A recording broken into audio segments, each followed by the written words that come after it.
அதிகாலை வலையொலி காட்சி நேயர்களுக்கு கல்பனா தர்மேந்திராவின் அன்பு வணக்கம். இது உங்கள் அதிகாலை வழங்கும் திருவள்ளுவரின் குறளும் குறளும். இப்போ நம்ம அறத்துப்பால்ல இல்லறவியல்ல 23வது அதிகாரமான ஈகை அப்படின்றத பார்த்துட்டு இருக்கோம். இன்னைக்கு நம்ம 225வது குறள் பார்க்குறோம். இந்த குறள் ஆற்றுவார் ஆற்றல் பசி ஆற்றல் அப்பசியை மாற்றுவார் ஆற்றலின் பின். அதாவது பசியோட தவம் செய்வாங்க தெரியுமா?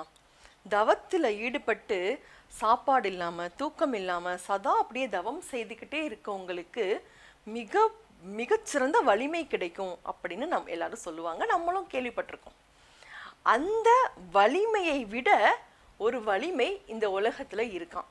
அது என்னன்னா, நாம பசியா இருந்து தவம் செய்து வலிமை கிடைக்குதுன்னா, பசியோடு இருப்பவர்களுக்கு ஒருவேளை சாப்பாடு வாங்கி கொடுத்து அவர்களது பசியை ஆற்றும் அந்த செயலானது அந்த தவ வலிமையை விட மிகவும் வலிமை வாய்ந்தது.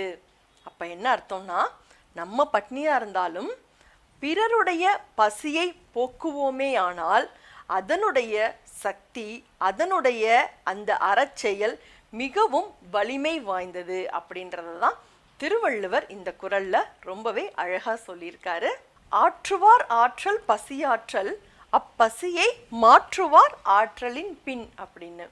மீண்டும் ஒரு குறளில் சந்திப்போம். இது உங்கள் அதிகாலை வழங்கும் திருவள்ளுவரின் குறளும் குறளும். நன்றி. குறளும் குறளும் உலக பொதுமறையாம் திருக்குறள். காணத் தவறாதீர்கள் அன்பு நெஞ்சங்களே. ஒவ்வொரு நாளும் ஒரு திருக்குறளோடு உங்கள் அதிகாலையை உற்சாகமாக தொடங்குங்கள். நன்றி.